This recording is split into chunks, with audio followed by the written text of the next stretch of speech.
앉으신 자리에서 함께 기도하며 나아가겠습니다. 하나님, 예배 가운데 나왔습니다. 지금 저희가 바뀐 성전에 나와왔으나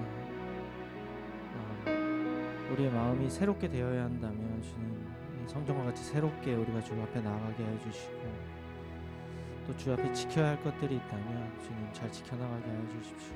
예배 가운데 우리와 함께 해주시고, 오늘 우리에게 들어야 할 말씀들을 잘 듣는 귀와 또 따를 수 있는, 행할 수 있는 믿음도 주십시오. 함께 좀 기도하며 나아가면 좋겠습니다.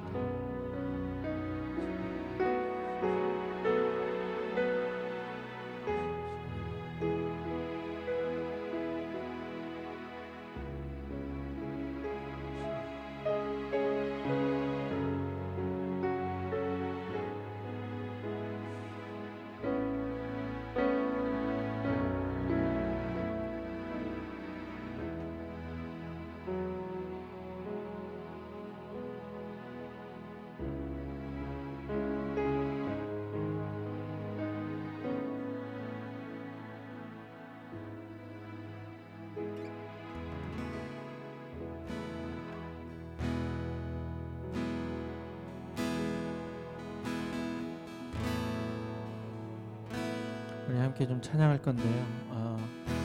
저희 이제 성전이 이렇게 바뀌기 전에 저쪽에서 좀 더 먼 곳에서 예배드렸을 때 그때 좀 요 찬양 가지고 앞으로 좀 많이 함께 나눴으면 좋겠다고 저희 개인적인 좀 그런 생각이 좀 많이 담겨 있었던 찬양이어서 그때 한창 많이 저희 불렀던 찬양인 거는 기억을 하실 것 같아요. 그래서 좀 익숙하신 분도 있고 아니신 분도 좀 있겠지만 같이 좀 불러보면서 함께 좀 찬양하며 나아갔으면 좋겠습니다. 좀 요즘 같은 때 또 시사하는 바도 분명히 또 우리가 생각해 볼 바도 같이 함께 있는 찬양 아닌가 하고 생각해 봤습니다. 한란간한 고난 수고로움 속에도 성도는 그 믿음을 지켰네. 주를 섬기는 일에 주를 섬기는 일에 자신을 다 드리며 진리의 말씀과 성령으로 그 길을 걸었네. 환난과 가난과 고난, 환난 가난과 고난 수고로움 속에도 성도는 그 믿음을 지켰네. 주님을 섬기는 일에 주를 섬기는 일에 자신을 다 드리며 진리의 말씀과 성령으로 그 길을 걸었네. 그리스도 안에서 새롭게 하시고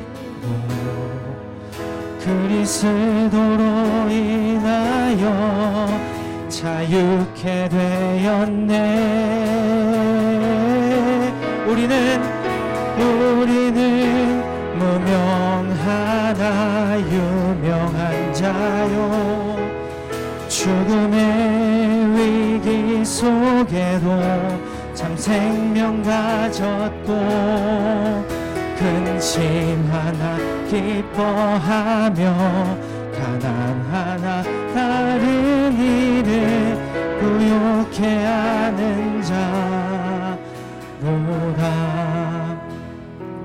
네, 다시 한번 찬양하실 때 이제 이 찬양에서 얘기하는 성도들의 때가 부활 이전이 아니고 예수님이 앞에서 다 자세하게 보여주시고 설명해 주시고 이렇게 할 때가 아니고 예수님이 돌아가신 후에 이제는 우리가 일을 해야 됐었을 때 부활 이후에 있었던 성도들의 태도에 대해서 이야기하고 있는 부분이고요. 또 그때에는 더 직접적인 고난들이나 더 직접적인 수고로움들이 참 많았던 때, 이제 진짜 우리가 일했어야 됐었을 때 그때의 성도들이 어쩌면 자부심을 갖고 이제 고백한 것들이 말씀에 담겨 있었던 것을 찬양으로 옮겨놓은 내용입니다. 우리 다시 한번 찬양하실 때 이것은 부활 이후의 이야기, 여기서 마치 이야기는 그리스도 안에서 새롭게 하시고 그리스도로 자유케 하였다 하니까 마치 우리가 그리스도와 함께 사역하고 있는 것 같으나 사실은 눈에 보이지 않을 때에도 그 성도들은 예수님과 함께 걷듯 성령님과 동행하며 생활하였다.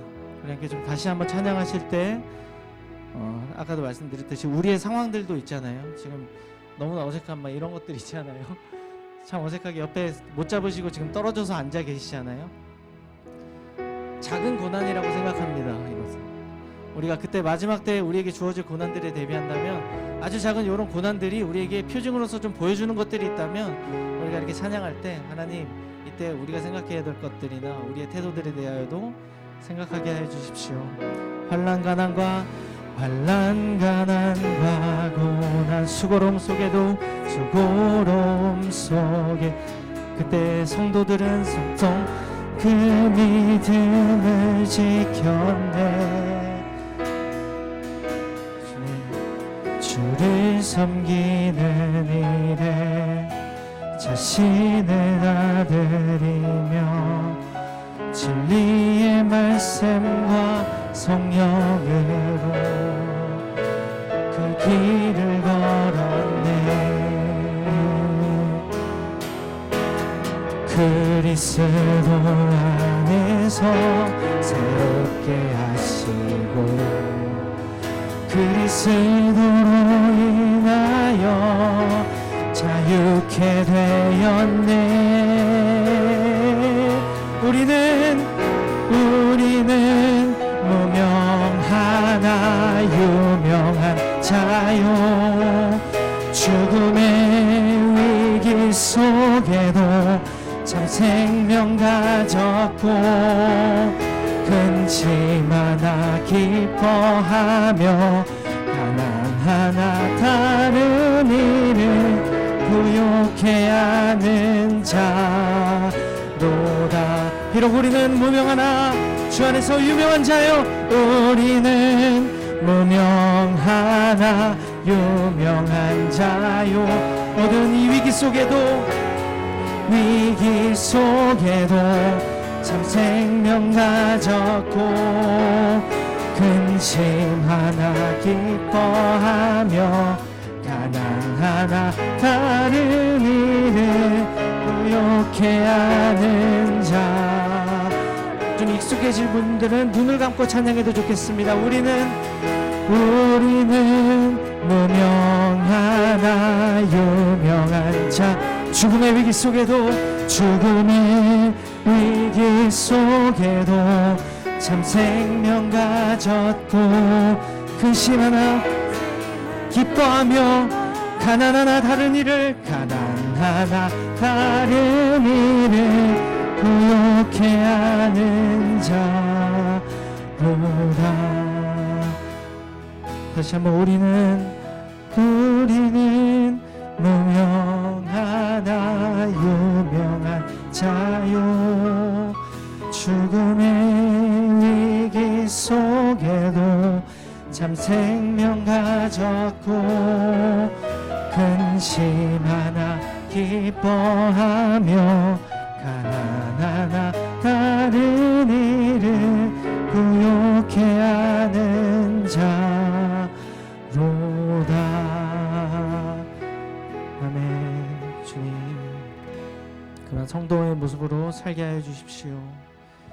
우리 함께 찬송가 160장 찬양하겠습니다.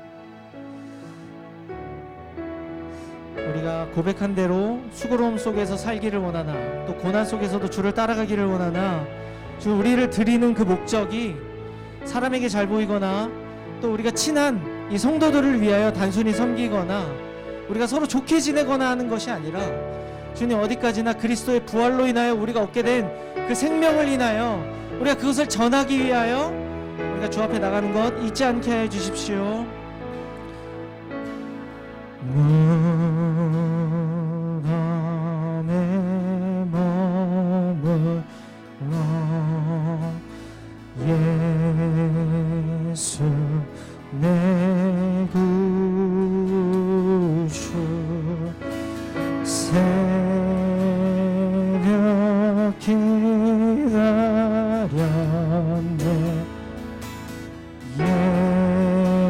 예수 내 2절 헛되이 지키네 헛되이 지키네 예수 내 구주 헛되이 봉하네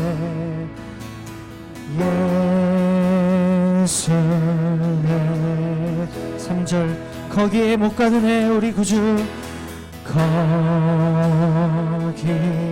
못 가드네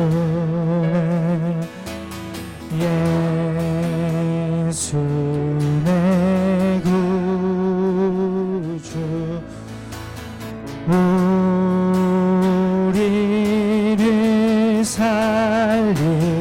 우리를 살리신 예수 내 주 원수를 다 이기고 무덤에서 살아나셨네 어둠을 이기시고 나와서 성도와 함께 길이 다스리시네 사셨네 예수 다시 사셨네 원수를 다 이기고 무덤에서 살아나셨네 어둠을 이기시고 나와서 성도와 함께 길이 다스리시네 사셨네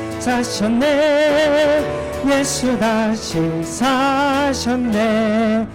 우리 다시 한번 1절부터 한번 찬양해 보겠습니다. 찬양하실 때는 한 가지 마음만 가졌으면 좋겠는 것은 주님, 우리가 주님의 부활을 듣고 그저 아는 것에서 그치는 것이 아니라 마치 본 것처럼, 체험한 것처럼, 내가 느낀 것처럼, 내 눈앞에서 본 것처럼 주님, 우리가 목격한 것을 증언할 수 있게 나로 하여금 알게 하여 주십시오.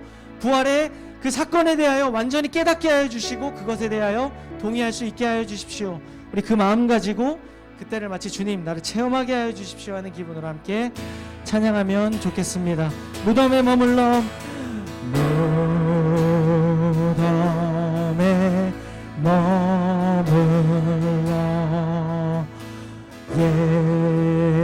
예수 내 구주 새벽 기다렸네 오직 예수만이 예수 내 주 헛되이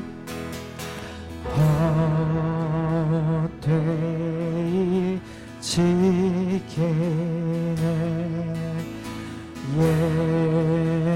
예수 내 구주 헛되이 봉하네 예수 우리 예수는 다시 살아나셨기 때문에 거기에 가둘 수 없으시며 있지 않습니다. 거기 못 가두 우리 예수 내 구 그리고 우리를 살리신 우리를 살리네 우리 다시 살아나신 그 예수 주 앞에 우리 함께 일어나 찬양합니다. 원수를 다 이기고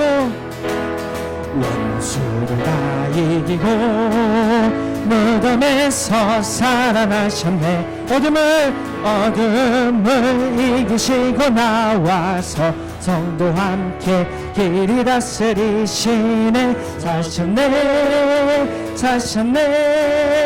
예수 다시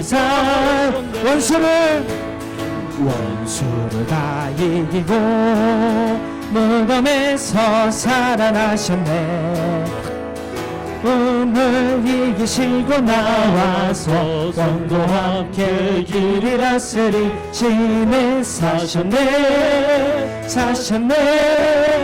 예수 다시 사셨네 우리 하나님께 영광의 박수 올려드리십시다. 우리 사도신경으로 신앙 고백을 하나님께 드리겠습니다. 나는 전능하신 아버지 하나님 천지의 창조주를 믿습니다. 나는 그의 유일하신 아들 우리 주 예수 그리스도를 믿습니다. 그는 성령으로 잉태되어 동정녀 마리아에게서 나시고 본디오 빌라도에게 고난을 받아 십자가에 못 박혀 죽으시고 장사된 지 사흘 만에 죽은 자 가운데서 다시 살아나셨으며 하늘에 오르시어 전능하신 아버지 하나님 우편에 앉아 계시다가 거기로부터 살아있는 자와 죽은 자를 심판하러 오십니다. 나는 성령을 믿으며 거룩한 공교회와 성도의 교제와 죄를 용서받는 것과 몸의 부활과 영생을 믿습니다. 아멘.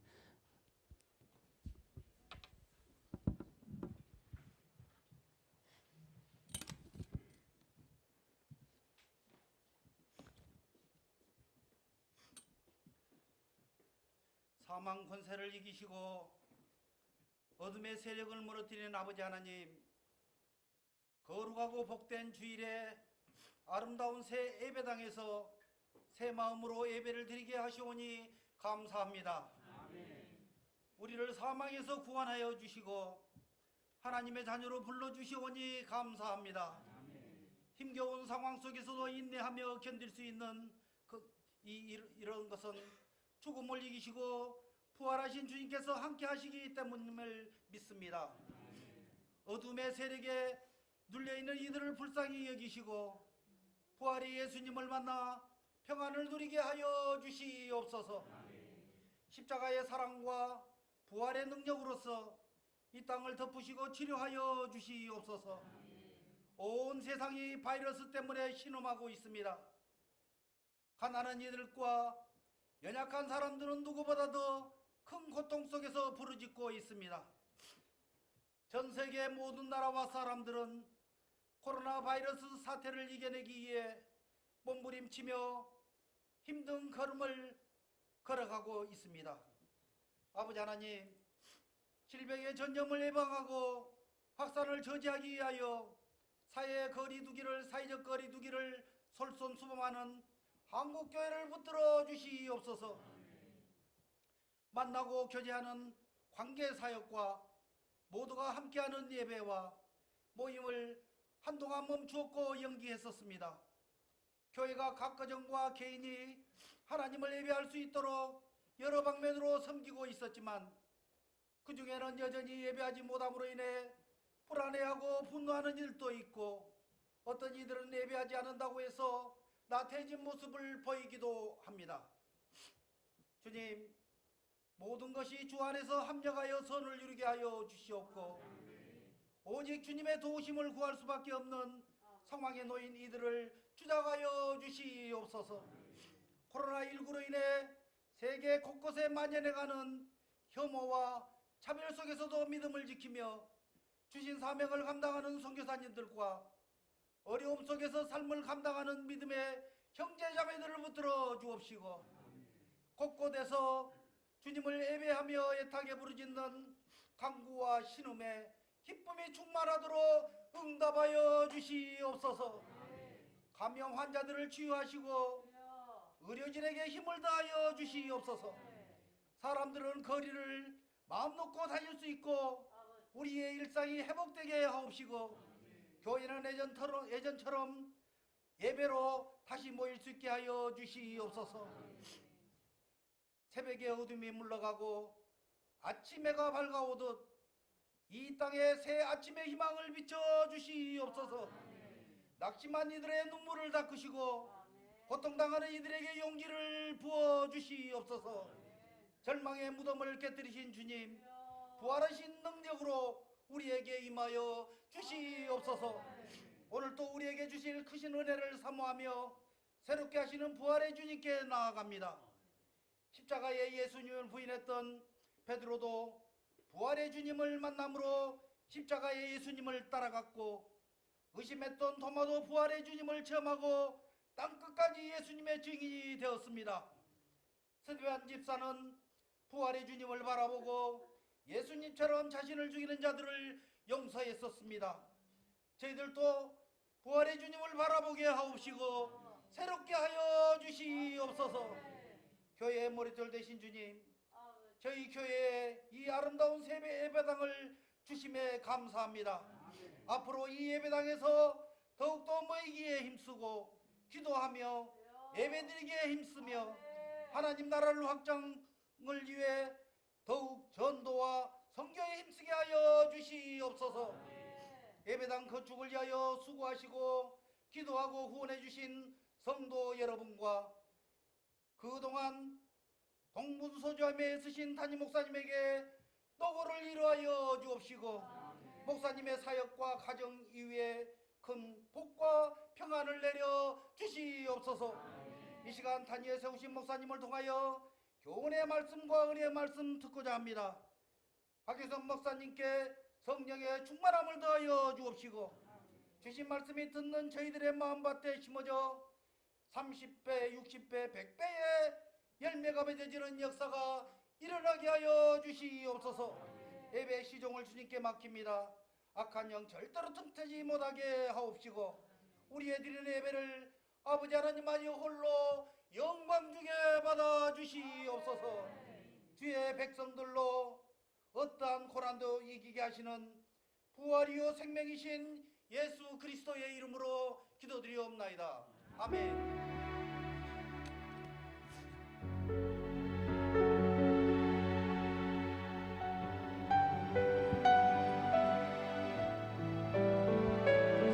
예배를 주신 여러분 모두를 주님의 이름으로 환영하고 축복합니다. 우리 집사람 바라보며 주님의 사랑이 축복합시다. 주님의 사랑이 당신을 통해 온 세상 가운데 전해지기를.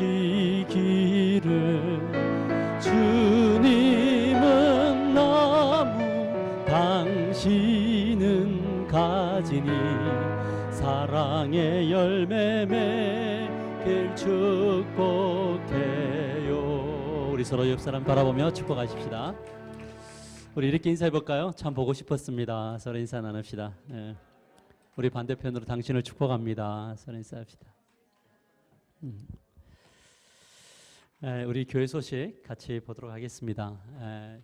하나님의 은혜 가운데 또 이렇게 새로운 예배당에서 또 이렇게 예배할 수 있어서 너무나 감사를 드리고 우리가 영적으로 흩어져 있음이 얼마나 우리를 짓누르는지를 경험했던 시간들인 것 같습니다. 하나님 은혜를 베푸셔서 우리나라에 또 이렇게 좋은 또 이렇게 치유와 회복이 있는 시점이 있으니까 우리가 되도록 잘 지키면서 우리가 영적인 이 공동체적 예배를 이제 앞으로 포기하지 않는 저와 여러분이 되기를 소망합니다. 당분간 저희들이 예배를 드릴 때는 마스크를 착용하시고 왜냐하면 나는 괜찮은데 우리 주변 분들에게 좀 위안을 주기 위해서 마스크를 좀 잘 끼고 우리 설교자들만 좀 이렇게 거리가 있으니까 그렇게 하도록 하겠습니다. 그래서 아무래도 5월달 어느 시점인지 잘 모르겠지만 식사도 예배만 드리고 이렇게 잘 헤어지는 걸로 하고 이제 오후 예배를 드려야 될 시점인데도 식사하기가 좀 어려우면 도시락을 좀 준비한다든지 해서 그렇게 서서히 회복해 나가는 시간들을 갖도록 하겠습니다. 오늘은 이 부활주일로 우리가 예배를 드리고 있고요. 목장 모임도 5월 첫째 주부터 이렇게 모임을 잘 가져주시기를 바랍니다. 식사나 이런 게 어려우면 모임 속에서 점진적으로 만남과 교제를 나누어 주시고 또 기도해 주시면 고맙겠고요. 그다음 우리 기도회는 이제 그동안 우리가 저녁 기도회로 우리가 드렸는데 새벽 기도회로 전환을 합니다. 그래서 새벽 기도회를 6시부터 새벽 기도를 하고요. 저녁 기도회는 각자 오셔서 목장별로 기도해 주셔도 좋을 것 같고 저녁 기도회는 또 8시 되면 문을 열어 놓을 테니까 오셔서 기도하면서 우리 기도로 회복하는 우리 교회가 되었으면 좋겠습니다. 인천교회 교역자 모임이 저희 교회에서 목요일 날 있고요. 우리 전도 수첩 나눠드렸는데 우리 전도 영혼 구원하는 일에 우리가 힘쓰시기를 바라고 우리가 이전을 하면서 뭐 인터넷이나 이런 여러 가지들이 잘 안 돼가지고 복사기가 없어서 영성 수첩을 못 만들어드렸는데 이번 주에 제작을 해서 우리 목사 목님들 통해서 나눠드리도록 하겠습니다. 그래서 개인적인 영적인 일에 힘쓰시기를 바라고 특별히 우리 건강 또 직장 또 사업에 어려움을 겪는 분들이 있는데 그런 분들이 빨리 회복할 수 있도록 우리가 힘써 기도해 주시기를 바랍니다. 이제는 좀 뭔가 이렇게 좀 이렇게 너무 차분해 있지 마시고 조금 이렇게 좀 이렇게 회복하셔서 힘 있게 예배하는 우리 예배자들이 되었으면 좋겠습니다. 이 시간 우리에게 주신 하나님 말씀은 고린도전서 15장입니다. 고린도전서 15장 12절에서 22절까지 함께 교독하겠습니다. 고린도전서 15장 12절에서 22절입니다. 신약성경 281페이지에 있습니다. 제가 먼저 읽겠습니다. 그리스도께서 죽은 자 가운데서 다시 살아나셨다 전파되었거늘 너희 중에 어떤 사람들은 어찌하여 죽은 자 가운데서 부활이 없다 하느냐.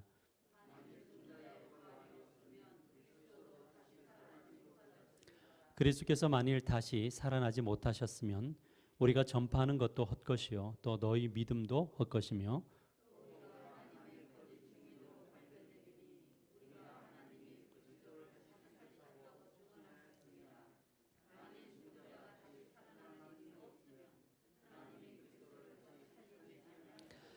만일 죽은 자가 다시 살아나는 일이 없으면 그리스도도 다시 살아나신 일이 없었을 터요.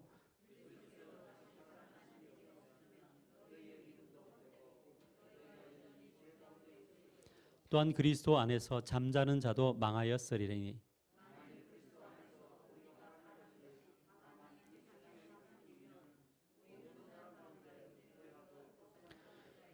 그러나 이제 그리스도께서 죽은 자 가운데서 다시 살아나사 잠자는 자들의 첫 열매가 되셨도다. 한 사람으로 말미암았으니 죽은 자의 부활도 한 사람으로 말미암았도다. 아멘. 우리 이 시간에는 우리가 첫 예배지만 우리 박예천 목사님께서 나오셔서 우리 부활절 예배를 또 말씀을 전해 주시겠습니다.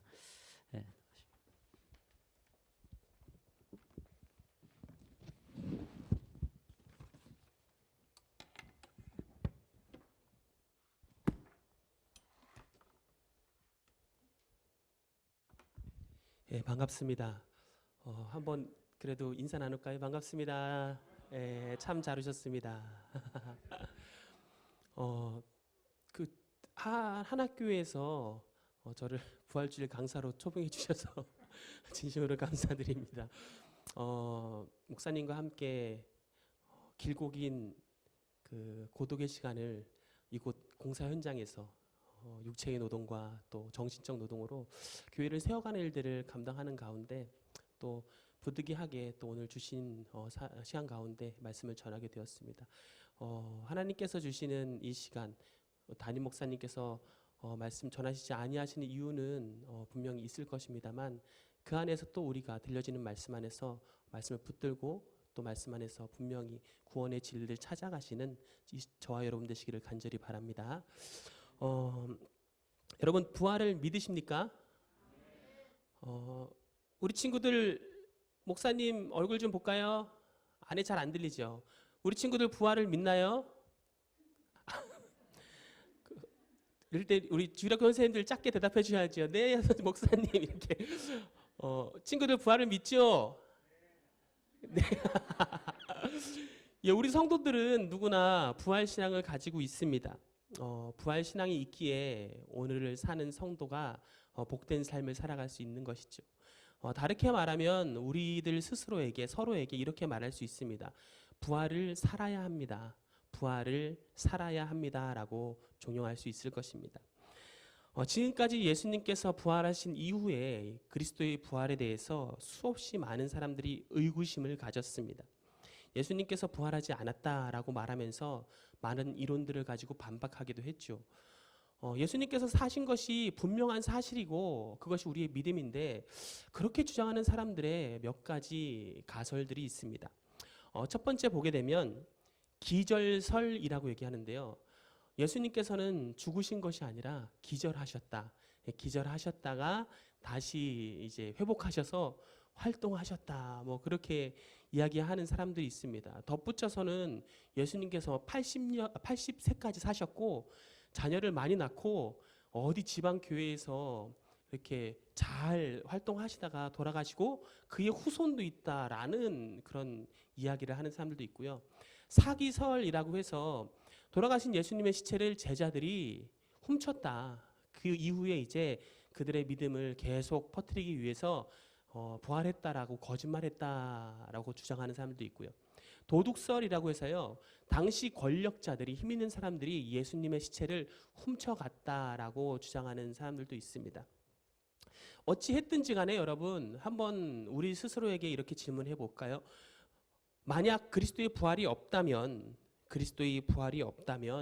저와 여러분의 믿음은, 저와 여러분의 삶은 어떻게 되어야 하는 것일까요? 부활이 없다면이라는 명제를 가지고 네 가지로 좀 나누어서 오늘 본문이 주시는 부활에 관한 중요한 메시지를 함께 나누고자 합니다. 우리 13절을 함께 읽겠습니다. 13절입니다. 만일 죽은 자의 부활이 없으면 그리스도도 다시 살아나지 못하셨으리라. 부활이 없다면 그리스도의 부활도 없습니다. 신약 성경에서는 예수님께서 직접 증언하셨죠. 그러나 우리가 잘 알고 있는 구약의 성경을 살펴보아도 예수 그리스도의 부활에 대해서 많은 곳에서 지면을 할애하여서 예언하고 있는 것을 볼 수 있습니다. 모세의 율법과 선지자의 글, 그리고 시편을 통해서 그렇게 예언하고 있죠. 먼저 창세기 3장 15절을 보면 이렇게 말씀하고 있습니다. 우리 한번 같이 읽겠습니다. 내가 너로 여자와 원수가 되게 하고 너희 후손도 여자의 후손과 원수가 되게 하리니 여자의 후손은 내 머리를 상하게 할 것이요 그의 발꿈치를 상하게 할 것이니라 하시고, 여러분 여기서 여자의 후손은 누구입니까?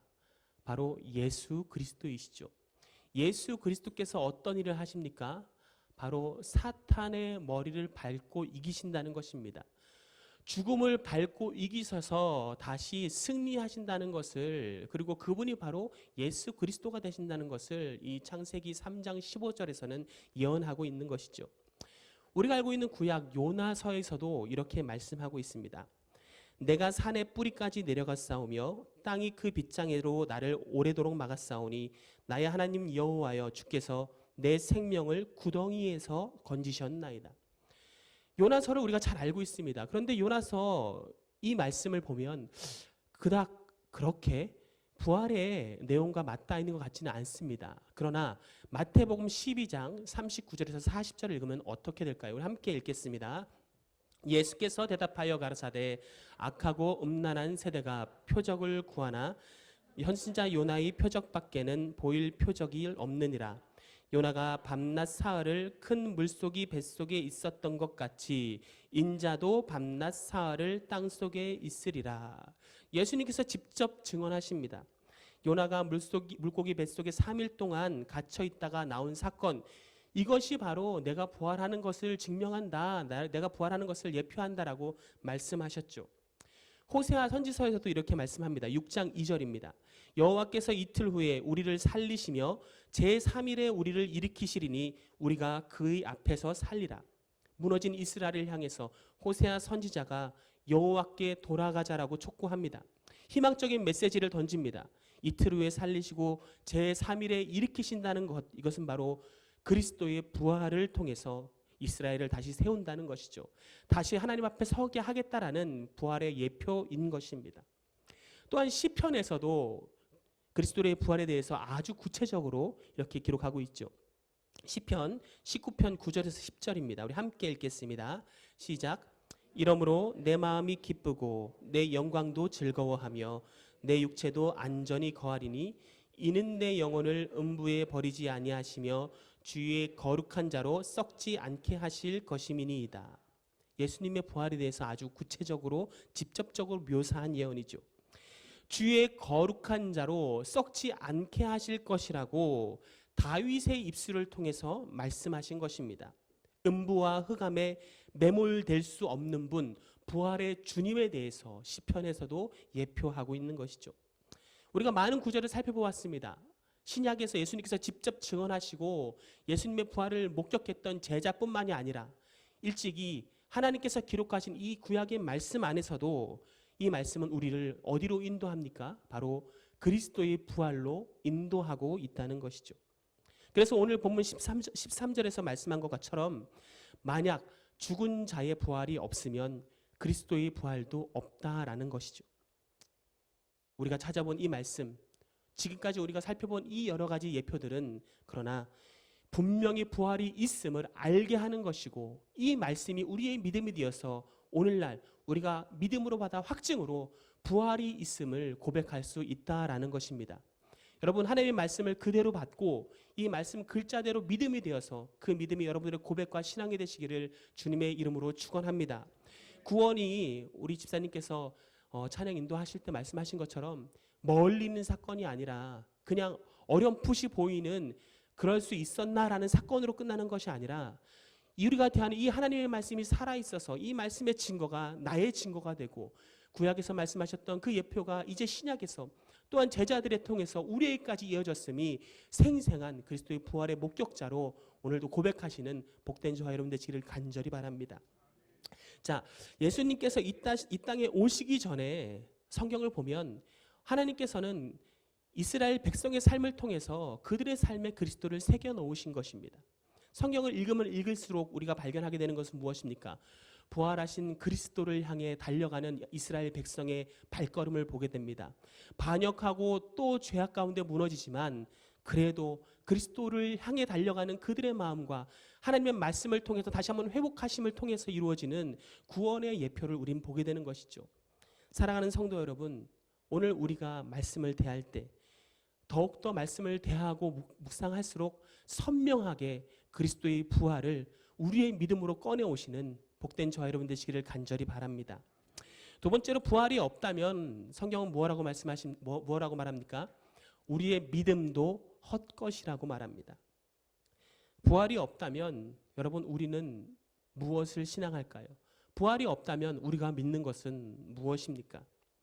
부활 신앙은 저와 여러분에게 있어 믿는 믿음의 가장 중요한 골자이자 핵심이 되는 줄로 압니다. 여러분, 이렇게 고백하십니까? 부활 신앙이 여러분의 믿음의 중심에 있어야 한다라고 여러분 생각하십니까? 이것이 흔들리게 되면 여러분, 우리의 믿음이 조금씩 다른 것으로 희석되게 됩니다. 오늘 바울은 그렇게 얘기하죠. 만약 그리스도의 부활이 없으면 우리의 믿음도 우리가 전하는 복음도 헛것이다. 그리스도의 부활이 나에게 진짜 사실이 되지 않으면 우리가 전하는 복음도 거짓이고 우리가 믿는 것도 거짓이라는 것입니다. 예수님께서 부활하셔서 우리의 죄악에 대해서 해결하시고 또 죽음을 넘어서 부활하는 성도의 소망을 예표로 두신 이 그리스도의 부활, 여러분, 이 부활을 오늘 특별히 2020년 오늘 한 주 늦게 하는 부활주일이지만 이 부활주일 안에서 새롭게 감격을 더하시고 믿음 안에 붙드시기를 간절히 바랍니다. 존 스토트가 그의 책 시대를 사는 그리스도인에서 그렇게 이야기합니다. 글을 좀 어렵지만 우리가 또박또박 한번 같이 읽으면 좋겠는데요. 함께 읽겠습니다. 부활은 물리적인 질서 안에서 일어났고 하나님의 단호하고 공개적이며 가시적인 행위였기 때문에 그렇지 않았다면 불확실했을 세상에서 우리에게 굳은 확신을 가져다 준다. 여러분, 부활이 이러한 사실로 우리를 인도합니다. 아무것도 확실하지 않은 이 세상, 죽음 앞에서 우리는 움츠러들 수밖에 없고 내일도 모르는 세상 가운데 가장 확실한 것을 붙들게 하셨다는 것이죠. 그리고 그것은 단호하고 공개적이고 사실적이라고 말합니다. 비록 성경의 말씀은 아니지만 여러분, 이 말은 아주 설명을 잘하고 있다고 생각을 합니다. 하나님께서 단번에 그리고 완전하게 이루신 그 구원의 사건, 그리고 부활하신 그 사건이 우리에게 사실이 될 때 오늘날 모든 불확실함 가운데 확실하게 살 수 있는 그것이 바로 우리의 믿음, 우리의 그리스도를 향한 부활의 신앙이 된다는 것이죠. 이 부활이 없으면 그래서 우리의 믿는 믿음도 소망도 사라지는 것입니다. 우리가 살아가면서 진리 안에서 자유함을 누리지 못할 때가 있습니다. 죄 가운데서 자꾸 반복해서 넘어질 때마다 이래도 되는가라는 생각을 할 수 있죠. 그런데 예수님의 부활은 우리에게 죄의 사함과 또한 죄의 사함의 궁극적 승리에 대해서 다시 한번 붙들 수 있는 힘을 더하여 줍니다. 때로는 내가 지었던 죄, 우리의 과거가 부끄럽게 여겨질지라도 오늘 나의 현실을 직면하고 살아갈 수 있는 소망이 되고 현재의 삶에 큰 유혹이 닥치고 어려움이 있을지라도 그 유혹 가운데 넘어지지 아니하고 오늘을 살아갈 수 있도록 직면하는 힘을 주시고, 또한 미래가 불분명하여서 그 미래 가운데 세상의 모든 사람들이 흔들려 갈지라도 그리스도의 부활과 또한 성도의 부활이 하나님의 최종적인 우리에게 주신 승리임을 확신하게 함으로써 부활의 미래를, 아니 오늘 살아가게 하시는 하나님의 부활을 경험하며 우리가 살아갈 수 있다라는 것이죠. 사랑하는 성도 여러분, 때로는 그리스도의 부활이 과연 나에게 어떤 의미가 있나라고 우리는 생각해 보게 될 때가 있습니다. 왜냐하면 예수님께서 부활하셨다라는 이 단 한 문장이 때로는 우리에게 큰 감동이 되지 않기 때문이죠. 그러나 우리 자신을 돌아볼 때 우리의 죄 문제를, 그리고 우리의 유한함을, 우리의 불확실함을 생각해 볼 때 그리스도의 부활하심은 유한하고 불확실한 저와 여러분 가운데 오직 확실한, 유일한 확실한 한 가지를 우리에게 선물로 주신 은혜라는 것을 여러분 반드시 기억하시고 믿음으로 받으시기를 간절히 바랍니다. 세 번째, 성경은 말합니다. 그리스도의 부활이 없다면 성도의 부활도 없다라고 말하죠. 고린도전서 15장 50절에서 52절 말씀을 함께 읽겠습니다. 형제들아, 내가 이것을 말하노니 혈과 육은 하나님 나라를 이어받을 수 없고 또한 썩는 것은 썩지 아니하는 것을 유업으로 받지 못하느니라. 보라, 내가 너희에게 비밀을 말하노니 우리가 다 잠잘 것이 아니요 마지막 나팔의 순식간에 홀연히 다 변화되리니 나팔 소리가 나매 죽은 자들이 썩지 아니할 것으로 다시 살아나고 우리도 변화되리라. 아멘. 여러분, 이 말씀이 우리의 소망이 되시기를 간절히 바랍니다. 썩는 것을 심으면 여러분 썩습니다. 썩지 않는 것을 심으면 썩지 않죠. 열매 맺는 나무를 심으면 열매는 반드시 맺습니다. 우리나라 속담에 콩 심은 데 콩 나고 팥 심은 데 토마토 난다 이렇게 말하지 않죠. 팥 심은 데 팥이 납니다. 중요한 것은 무엇이냐면 여러분, 그리스도의 부활을 믿는 성도가 심는 것은 썩어지는 것을 심는 것이 아니라는 것입니다. 오늘 우리가 사는 것은 썩는 것을 심고 있는 것이 아니라는 것입니다. 저 여러분이 부활의 신앙을 가진 성도가 심는 것은 여러분 썩지 아니하는 구원의 소망을 심는 줄로 믿습니다. 장례식장에서 제가 하관 예배를 드릴 때 이 본문의 말씀을 많이 설교합니다.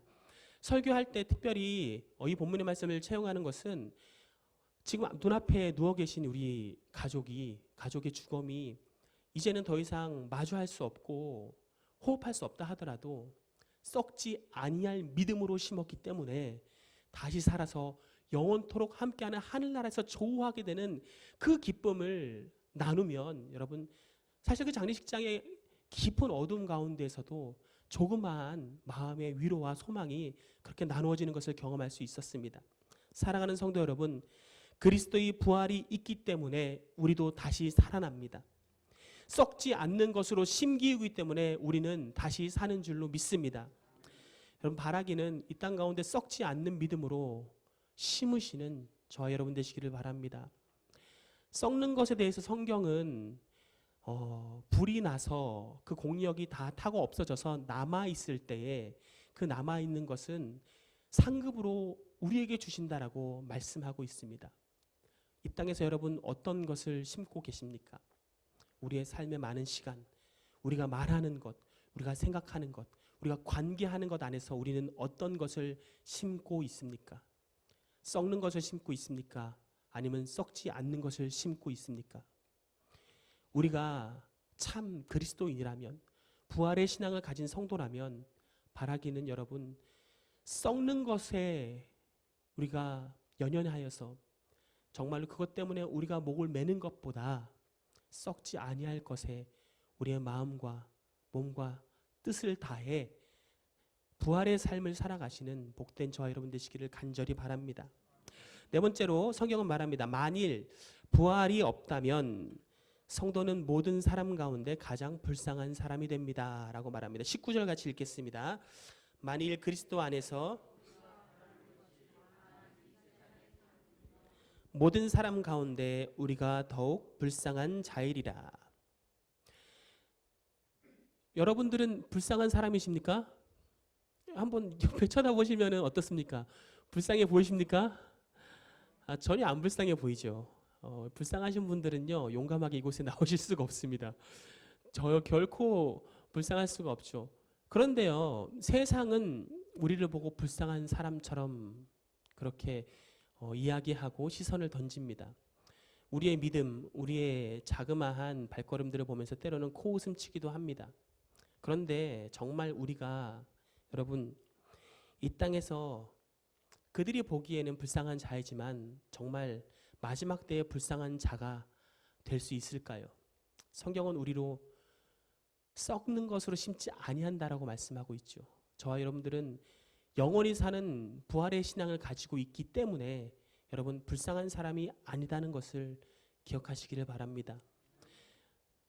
불쌍한 사람이 아니죠. 이 불쌍한 사람이 아닌, 이 불쌍하지 않은 성도가 정말로 세상 가운데 살아갈 때 여러분 많은 놀라운 일들을 행할 수 있습니다. 그 행하는 일들에 대해서 이렇게 제가 생각해 보았습니다. 세상에서는 이제 이런 사람들 작은 사람이라고 얘기하죠. 자기 일도 다 못하지만 다른 사람에게 자기 시간을 할애하는 사람, 자신의 상황이 나쁜데도 불구하고 다른 사람을 돌보는 사람, 가진 것이 분명히 없는데 그것조차 다른 사람과 나누는 사람, 내일이 없어 보이고 희망이 없는 삶같이 보이는데 그 삶에서 희망의 웃음을 잃지 않는 사람, 세상의 성공과는 전혀 다른 길을 걷고 있는 게 분명한데 성공보다 더 좁은 길을 걸으며 기뻐하고 기꺼이 걷는 사람, 믿는 도끼의 발등을 찍혀도 또 믿기를 서슴지 않는 사람, 때로는 다른 이들을 위해서 나의 모든 가진 것을 내어주고 목숨까지도 내어놓는 사람. 여러분, 이런 사람이 어떤 사람입니까? 바로 그리스도의 부활을 고백하는 부활을 사는 성도의 삶인 것입니다. 이러한 삶을 살아가며 이러한 삶을 보일 때 세상은 결코 우리를 향해서 코웃음 칠 수 없을 것입니다. 진정 부활의 삶을 살아가는 사람의 삶에는 분명 능력이 있기 때문이죠. 망한 사람의 삶이 아닙니다. 불쌍한 사람의 삶의 모습이 아닌 것이죠. 부활이 있기 때문에 그 부활이 우리의 믿음이 되기에, 그리고 우리가 그 부활을 살 수 있기에 오늘도 우리는 세상 가운데 부활을 보이며 살아갈 수 있는 줄로 믿습니다. 사랑하는 성도 여러분, 그렇게 살고 먼저 그렇게 믿고 그렇게 살아갈 수 있는 저 여러분 되시길 간절히 바랍니다. 머리 안에서만 믿는다라고 글자로만 두지 마시고 글자를 꺼내서 가슴에 놓고 가슴을 뜨겁게 해서 움직일 수 있는 저와 여러분 되시기를 간절히 바랍니다. 오늘 본문의 말씀을 가지고 이제 좀 적용해 보려고 합니다. 오늘 본문의 말씀을 저는 부활의 삶을 살라라고 말했죠. 사실은 부활이 없으면이라고 할까 하다가 적용에 더 포인트를 두고자 부활의 삶을 살라라고 설교의 본문을 정했습니다. 부활의 삶을 사는 것, 이것에 대해서 많은 사람들이 관심이 있습니다. 부활을 어떻게 매일매일 살아야 하는가에 대해서 많은 사람들이 고민했죠. 많은 학자들도 그리고 많은 저술가들도 그에 관한 책을 냈습니다. 우리가 잘 알고 있는 유진 피터슨도 일상 부활을 살라라는 책을 썼고요. 제임스 던이라고 하는 유명한 신학자도 부활이라는 제목으로 여러 방면을 나누어서 그렇게 부활에 관한 삶을 기록했습니다. 몰트만도 희망의 신학이라는 제목을 가지고 부활을 어떻게 살 것인가에 대해서 그렇게 풀어나갔죠. 여러분, 많은 사람들, 특별히 말씀을 더 연구하고 말씀을 목도할수록 고민했던 그 주제, 부활을 어떻게 살아야 하는가에 대한 이것이 오늘 저와 여러분 가운데 동일한 질문으로 다가오지 않는다고 한다면 사실 이 부활은 저와 여러분들에게 그렇게 감동이 없는 것이고 나와 그렇게 맞닥뜨려지고 나와 그렇게 관련이 없는 것인지도 모른다는 사실을 우리는 반드시 기억해야 할 것입니다. 부활이 사라진다면, 부활을 살고자 한다면 여러분 부활을 믿고 있는 것이지만 부활을 살지도 못하고 부활의 삶의 능력도 없다라고 한다면 어쩌면 그 부활이 나와는 관계가 없는 것처럼 내가 여기며 살고 있다라는 것이죠.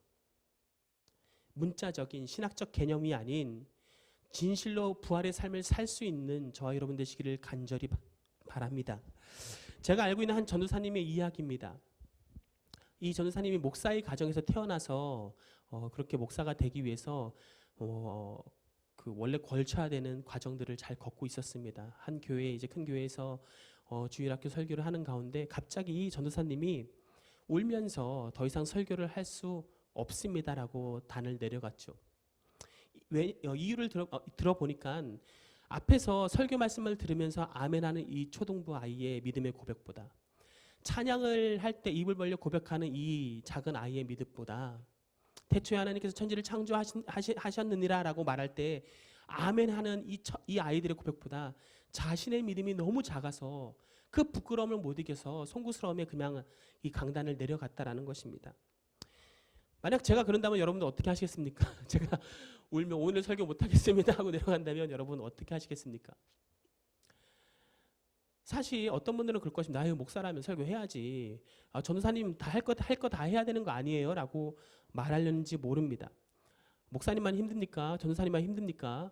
다 힘들죠. 뭐 신앙생활 다 힘든데 설교는 해야지요 라고 얘기할지 모르겠습니다만, 그러나 여러분, 이 목사님의 깊은 마음의 중심에는 정말 부활의 삶을 살지 못함의 아픔이 이제 계속 그것을 거짓으로 묻어두지 않고 이제는 삶으로 살아가고자 하는 첫 번째 발걸음으로 단을 내려갔다라는 것입니다. 그래서 이 전사님이 고향인 속초로 내려갑니다. 그래서 속초에 내려가서 그동안 자기가 돌아보지 못했던 가난한 이웃과 어려운 사람들을 향한 관심을 갖기 위해서 사람들을 찾아다닙니다.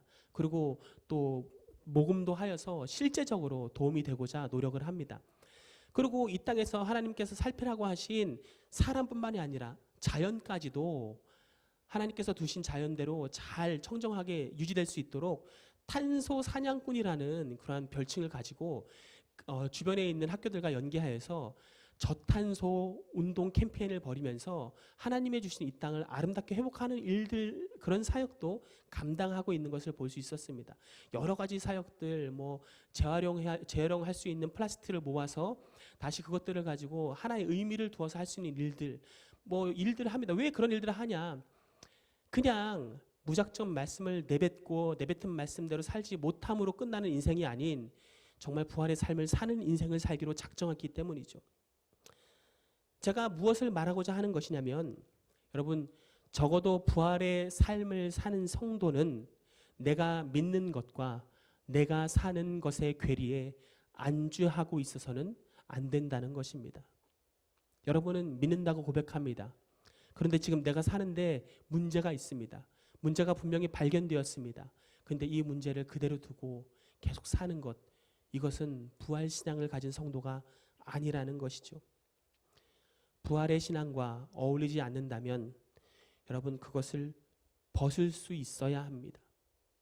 부활의 신앙과 그것이 일맥하지 않는다고 한다면 그것을 바꿀 수 있어야 합니다. 그리고 우리는 그렇게 계속 싸워가야 하는 의지를 놓지 않아야 하는 것이죠. 어떤 성도님들은 저에게 질문을 하십니다. 부활을 사십시오 하는 것 너무 어렵지 않습니까? 어떻게 부활을 살 수 있을까요? 라고 질문하는 성도들이 있습니다. 그런데 여러분, 부활을 사는 법, 지금껏 우리가 보아온 이 성경 66권에 모두 기록되어 있지 않습니까? 시행착오들이 다 이곳에 기록되어 있지 않습니까?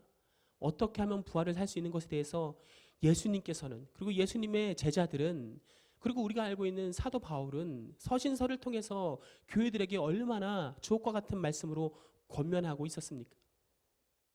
여러분, 부활을 어떻게 살아야 하는지 모릅니다라는 것은 저는 핑계라고 생각합니다. 살기 어렵기 때문에 하는 핑계라는 것이죠.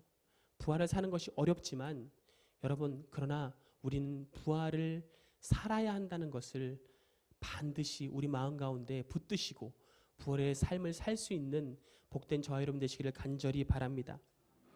부활의 삶을 사는 것을 성경을 썩지 않는 것을 심는 것이라고 말합니다. 우리의 공적이 남아있고 부활의 삶을 우리가 살아갈 때 하나님께서는 우리에게 상급을 또한 주신다고 성경은 분명히 약속하고 있죠. 말씀을 맺습니다. 예수님의 부활은 어쩌다가 우연하게 일어난 일이 결코 아닙니다. 태초부터 하나님께서는 우리의 이름을 기억하시고 작정하시고 섭리하여서 이루시고 계시는 구원의 섭리입니다. 예수님께서는 친히 자신의 제자들에게 부활하실 것을 말씀하셨고 무리들에게도 예언하셨습니다. 한 번이 아니고 여러 차례 말씀하셨죠. 그리고 말씀대로 부활하셨습니다. 그 예수님의 부활을 사실로 본, 사실로 경험한 제자들은 이제 그 사실을 붙들고 벅찬 감격과 기쁨을 가지고 세상으로 나갔습니다. 죽음을 두려워하지 않고 복음을 전했습니다. 계속해서 믿음의 공동체를 세우기 위해서 때로는 장렬한 순교의 자리까지 나아갔죠. 부활 사건을 접하기 전까지만 하더라도 작은 골방에서 두려워서 문을 걸어잠고 있던 운둔 생활을 하던 제자들, 그러나 그리스도의 부활을 목격하자, 그것이 나에게 믿어지자 그들의 삶은 부활의 삶이 되었습니다. 부활이라는 믿음을 갖고 삶의 방향과 길과 태도와 자세가 바뀌었던 것이죠. 부활이 주는 능력을 사는 삶을 살게 된 것입니다. 핍박도 죽음도 두려워하지 아니하는 세상이 감당치 못하는 자들이 된 것이죠. 여러분 기억해야 합니다. 부활 신앙은 고백이나 확신으로 끝나는 것이 아니라 부활 신앙을, 부활의 삶을 사는 것이라는 것이죠. 부활의 삶을 사는 것, 이것이 바로 부활 신앙이다라는 것입니다. 오늘도 우리는 코로나 앞에서 조금 주춤하고 있습니다. 기존에 살던 삶의 방식이 많이 바뀌었습니다. 예배의 방식도 많이 바뀌었죠. 인터넷 예배 여러분 잘 들으셨죠? 여러분들이 인터넷 예배를 드리기 위해서 정말 목사님과 저는 얼마나 바쁘게 막 그죠, 마우스를 클릭하고 마이크를 세웠다 놨다 카메라를 잡았다 했는지 모릅니다. 잘 보이는 것 같지만 얼마나 바쁘고 힘들었는지 모릅니다. 처음 그렇게 해보는 것이어서 그랬는지도 모르겠습니다. 우리가 드렸던 예배의 모습도 때로는 그렇게 예배드리는 것이 썩 마음에 시원치 못함도 오늘 환경 가운데 주어진 것입니다. 그러나 여러분, 바른 부활 신앙을 가진, 바른 부활의 삶을 사는 성도들이 모인 가정은 여러분 어떠한 환경이 와도 믿음의 뿌리가 흔들리지 않는다는 것을 기억하시기를 간절히 바랍니다. 그러한 성도들이 모인 교회는 결코 흔들리지 않고 무너지지 않습니다. 바람이 불고 창수가 나고 홍수가 올 수 있지만 다 지나간 후에는 바로 반석 위에 남아있는 교회와 공동체가 된다라는 것이죠. 사랑하는 성도 여러분, 때로는 부활의 삶을 사는 것, 이것이 어렵다고 우리는 여길 때가 많이 있을 것입니다. 그런데 나 혼자 하는 것이 아님을 기억하시고 성령님께서 능력을 주신다는 사실을 붙드시기를 간절히 바랍니다. 바울이 그렇게 고백하죠.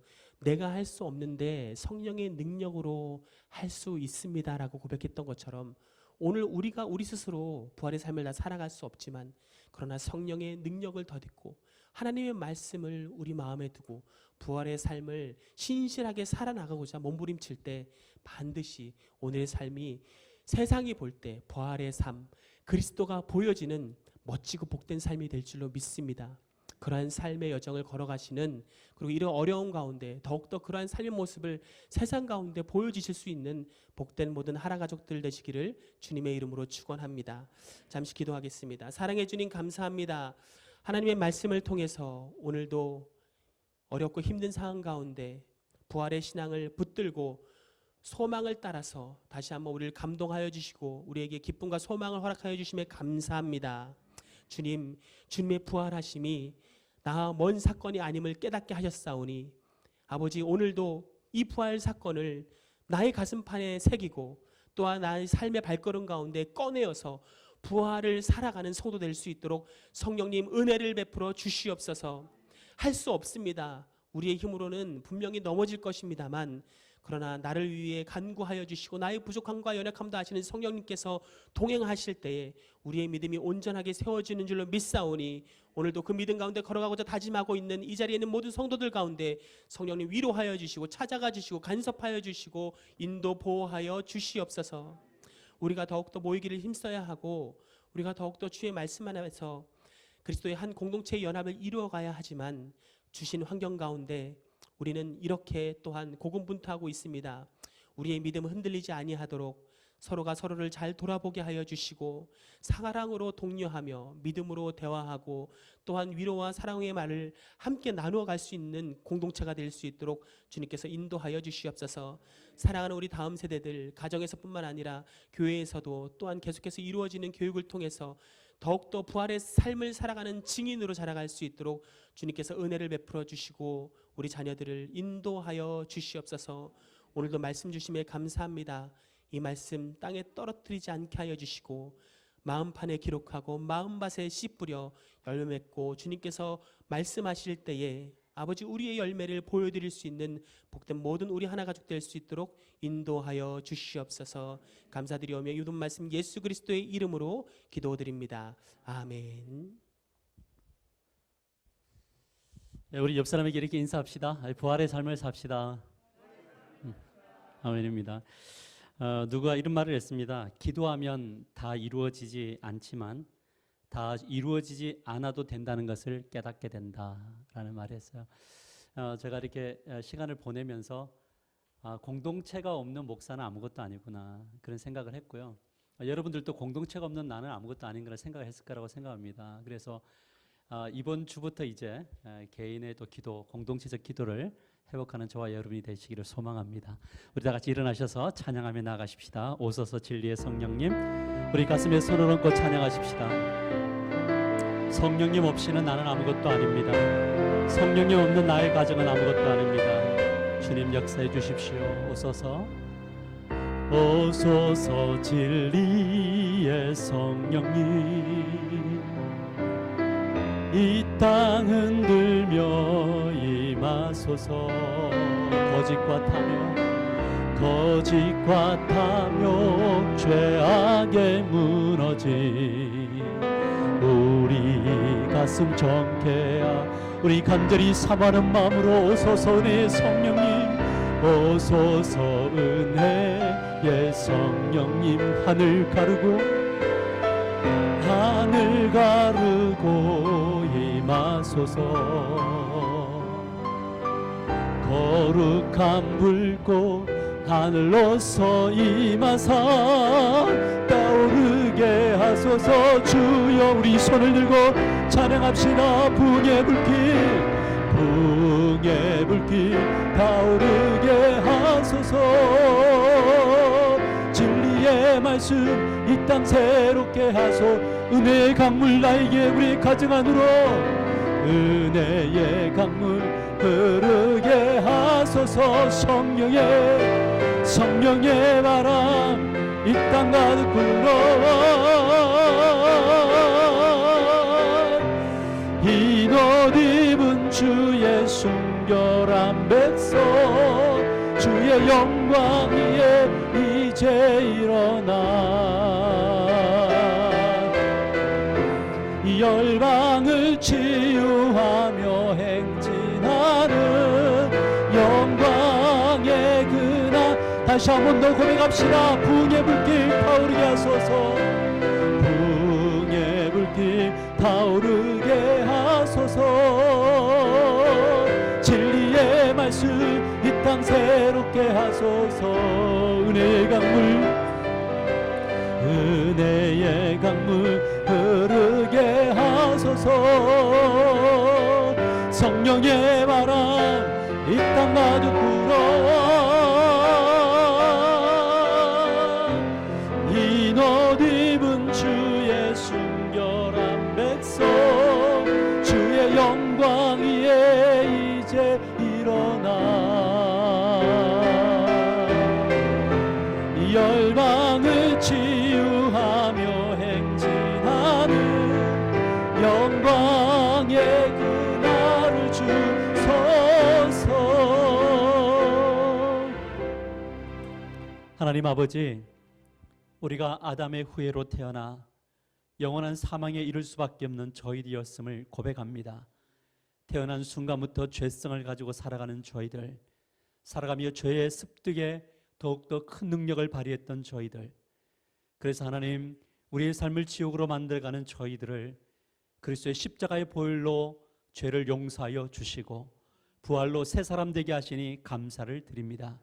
부활이 없다면 목사가 가장 불쌍한 자이며 이 자리에 이 위기 속에서 서 있는 이들이 불쌍할 자인데 하나님 부활이 사실이기에 주여 우리가 다시 한 번 더 힘을 얻어 부활 가진 자로서의 삶을 살아가기를 소망합니다. 죽어가는 우리의 영혼을 깨워주시고 죽어가는 우리의 가정의 영성을 일으켜 주시고 무너진 예배를 회복시켜 주셔서 우리가 서 있는 삶의 현장에서 참된 예배가 될 수 있도록 역사하여 주시옵소서. 주님 없는 나는 아무것도 아닙니다. 은혜 없이는 한순간도 살아갈 수 없는 자임을 고백합니다.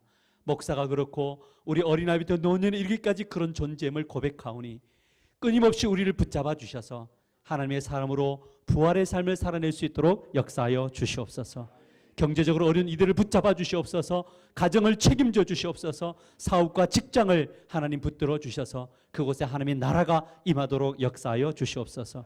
우리의 주어진 이 모든 물질이 주님의 것임을 인정하고 주권을 내어놓으며 11조를 드립니다. 주님 영광 받아주시기를 원합니다. 건축원금을 내어놓습니다. 하나님 우리 감사원금을 내어놓습니다. 선교합니다. 구제합니다. 하나님 우리 교회가 주여 막히는 교회가 되지 않게 하시고 이 축복을 흘러보내는 교회가 되게 하여 주셔서 11조 정신을 살아내는 교회가 되도록 역사하여 주시옵소서. 위기이지만 기회로 살아가는 저희들이 되게 하여 주시기를 원합니다. 목사가 손을 들어 기도하게 하여 주시고 성도가 목회자를 위해서 기도할 때에 이 교회를 통해서 하시고자 하는 일들이 마음껏 드러날 수 있도록 역사하여 주시옵소서.